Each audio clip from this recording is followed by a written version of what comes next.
Hi guys, welcome to cinema story. ఈరోజు ఈ వీడియోలో చెప్పబోతున్న సినిమా స్టోరీ ఏంటంటే ఆర్టిఫిషియల్ ఇంటెలిజెన్స్ 2001.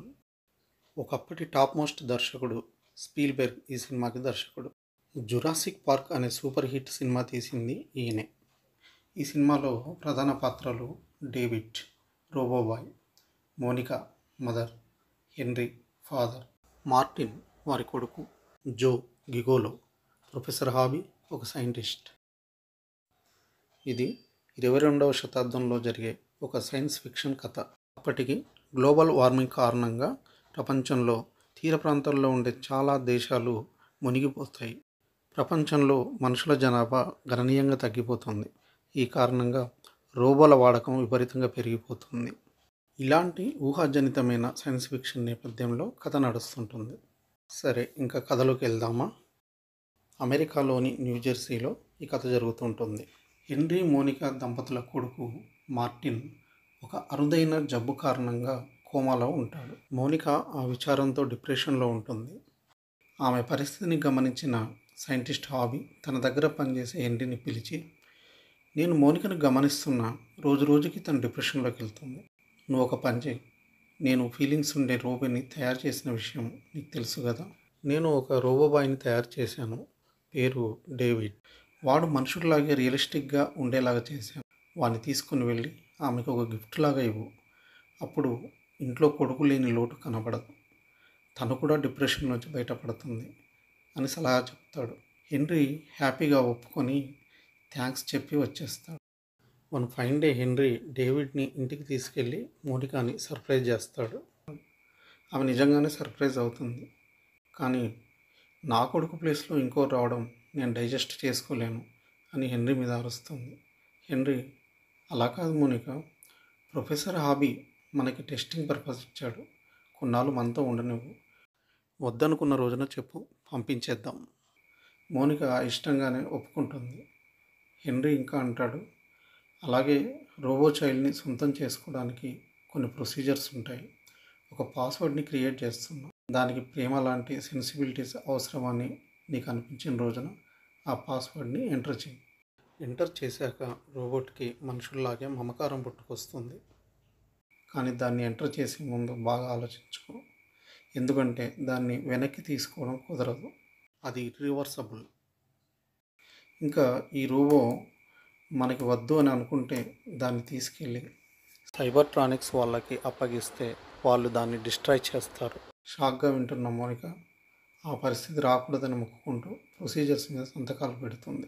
మోనిక రోబోను చూసి ఎంత ఆశ్చర్యపోతుందో, రోబో కూడా మోనికను చూసి అంత ఆశ్చర్యపోతుంటాడు. లైక్ ఫుడ్డు, బెడ్డు, కాఫీ ఇలాంటివన్నీ చూస్తూ ఆశ్చర్యపోతుంటాడు. ఇదంతా ఆమెకి కొంచెం ఎంబరాసింగ్గా ఉంటుంది. ఇంకా లాభం లేదని మోనిక అతని వార్డ్రోబ్లో పెట్టి డోర్ వేస్తుంది. తన పనులు చేసుకున్నాక వచ్చి డోర్ తీస్తుంది. మమ్మీ, ఇది గేమా అని అమాయకంగా అడుగుతాడు. ఏం చెప్పాలో తెలియక, అవును, దాగుడు మూతలాట, hide and seek, I found you అని అంటుంది. ఇంకా డిన్నర్లో మోనిక నూడిల్స్ తింటుంటే రోబోట్కి అది గమ్మత్తుగా అనిపించి అతను సడన్గా నవ్వేసరికి మోనిక జడుసుకొని తిరిగి నవ్వుతుంది. భార్య చాలా రోజుల తర్వాత నవ్వడం చూసి హెన్రీ కూడా సంతోషిస్తాడు. మోనిక రోబోట్ బాయ్లో తన కొడుకును చూసుకుంటుంది. హెన్రీ ఇచ్చిన పాస్వర్డ్ని ఎంటర్ చేసి మనిషిలాగా సెన్సిబుల్ చేయాలని నిర్ణయానికి వస్తుంది. ఒకసారి ఆలోచించుకొని పాస్వర్డ్ని అతనిలోకి ఎంటర్ చేస్తుంది. వాటిని ఎంటర్ చేసిన మరుక్షణమే రోబో బాయ్ మోనికాని మమ్మీ అని పిలుస్తాడు. ఆ పిలుపుతో మోనిక చలించిపోతుంది, కౌగిట్లోకి తీసుకుంటుంది. ఇంకొక రోజు రోబో బాయ్ మోనికాని అడుగుతాడు, మమ్మీ, నువ్వు చనిపోతావా అని. ఏ 50 సంవత్సరాలకో చనిపోవచ్చు అని అంటుంది. నువ్వు చనిపోవడానికి వీల్లేదు, ఐ లవ్ యూ అంటాడు. మోనిక వాడి మీద ప్రేమతో తన కొడుకు ఆడుకునే సూపర్ టై టెడ్డీని తీసుకొచ్చి ఇస్తుంది. అది ఒక టైప్ ఆఫ్ రోబోనే, పరిస్థితులకి అనుగుణంగా ప్రవర్తిస్తుంది, మాట్లాడుతుంది. రోబోబాయ్కి టెడ్డీకి మంచి ఫ్రెండ్షిప్ కుదురుతుంది. ఒకరోజు హెన్రీ కాల్ చేస్తాడు. మోనిక మాట్లాడుతూ ఎగ్జైట్ అవుతుంది. కట్ చేస్తే హెన్రీ వాళ్ళ కొడుకు మార్టిన్ని తీసుకొని ఇంట్లోకి అడుగు పెడతాడు. కోమాలో ఉన్న మార్టిన్ స్లోగా కోలుకున్నాడు. రోబోబాయ్ ఏదో తెలియని అలజడితో మార్టిన్ అలాగే చూస్తుంటాడు. మార్టిన్ అండ్ రోబోబాయ్ కలిసి ఆడుకుంటారు. మార్టిన్ అడుగుతాడు, నువ్వు రోబోటివి కదా, గాల్లో తేలడం, సీలింగ్ మీద నడవడం ఇట్లాంటి ఫీట్స్ ఏమైనా చేస్తావా అని అడుగుతాడు. మోనిక పడవ మీద వీళ్ళిద్దరిని ఎక్కించుకొని తీసుకెళ్తూ కథలు చదివి వినిపిస్తుంది. ఆ కథ రోబోబాయ్ మనసులో బాగా నాటుకోబోతుంది. ఆ కథ ఏమిటంటే, బ్లూ ఫెయిరీ అనే ఒక జానపద కథల్లోని మహిమాన్విత పాత్ర పినాక్యో అనే ఒక బొమ్మని రియల్ మనిషిగా మారుస్తుంది తన మ్యాజిక్ స్టిక్తో. అది అతని మనసులో నాటుకుపోతుంది. ఇంకొక రోజు వాళ్ళ అబ్బాయి మార్టిన్ పాలకూర రెసిపీని తింటూ రోబోబాయ్ని రెచ్చగొడతాడు. దాంతో రోబోబాయ్ కూడా పాలకూర నోట్లో వేసుకొని నములుతాడు. నిజానికి రోబోట్ ఫుడ్ తినడం ఉండదు. దాంతో అది సైడ్ ఎఫెక్ట్ వచ్చి రోబోబాయ్ వంకర్లు తిరిగిపోతాడు. మోనికా అండ్ హెన్రీ కంగారు పడి రోబోబాయ్ని సైబర్ డాక్టర్ దగ్గరికి తీసుకెళ్తారు. డాక్టర్స్ సైబర్ స్టైల్లో సర్జరీ చేస్తారు.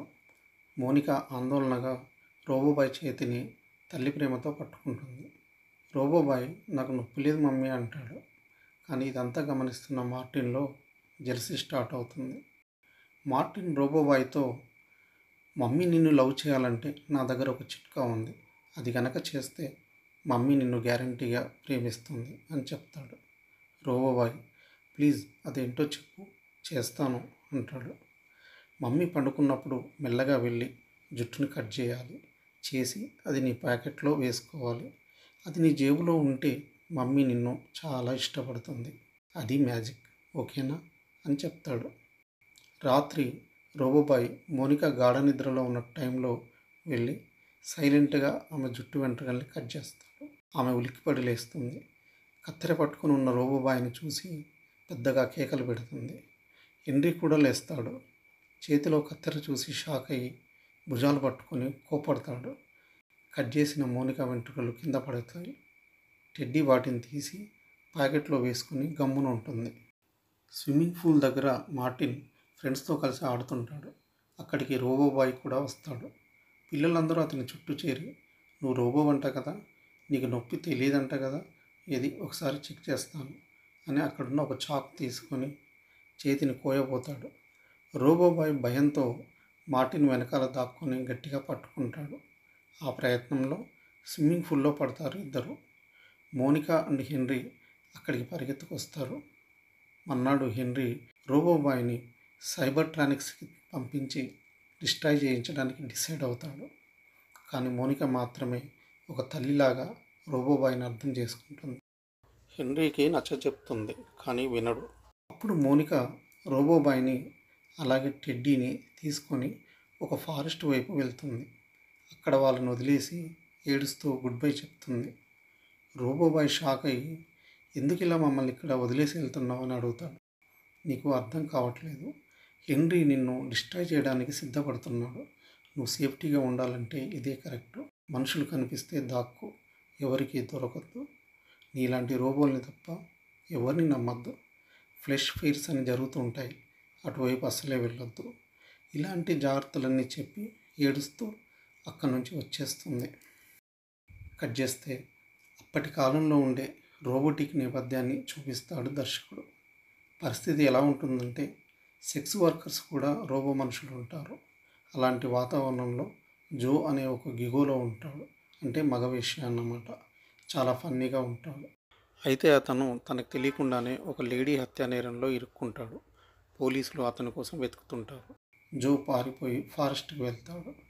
సైబర్ వేస్టేజీని, అంటే డిస్ట్రాయ్ అయిపోయిన రోబో పార్ట్స్ని పడేసే ఒక డంపింగ్ స్పాట్ దగ్గరకు వచ్చి దాక్కుంటాడు.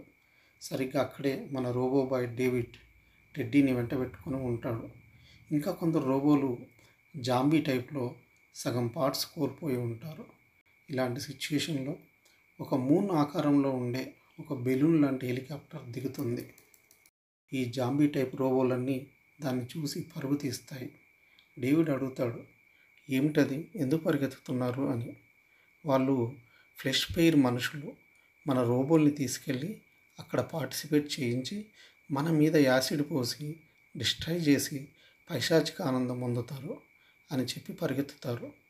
టెడ్డీ అమ్మ బాబోయ్ పద మనం కూడా పారిపోదాం అని పరుగు తీస్తాడు. కానీ ఫైనల్గా రోబోబాయ్, జో గిగోలో, మిగతా జాంబీ టైపు రోబోలు అందరూ వాళ్ళ అటాక్లో దొరికిపోతారు. ఫ్లెష్ ఫెయిరీలో ఓపెన్ చేస్తే ఈ రోబోలను అందరినీ డిస్ట్రాయ్ చేస్తూ, బెట్టింగ్లు వేస్తూ, పైశాచిక ఆనందం పొందుతూ ఒక బిజినెస్ జరుగుతూ ఉంటుంది. జోని మన రోబోబాయ్ని కూడా కట్టేసి డిస్ట్రాయ్ చేసే పనిలో ఉంటారు. రోబోబాయ్ నన్ను చంపొద్దు, ప్లీజ్ నన్ను చంపొద్దు అని అరుస్తుంటాడు. ఆ కేకలు విని పబ్లిక్లో చలనం వస్తుంది. ఆ అబ్బాయిని వదిలేయమని, అతను రోబో కాదు మనిషి అని కోపంగా తమ దగ్గరున్న సాస్ ప్యాకెట్లు తీసి విసిరి కొడతారు. ఈ గందరగోళంలో రోబోబాయ్ అండ్ జో బ్రతుకు జీవుడా అని తప్పించుకొని దూరంగా పారిపోతారు.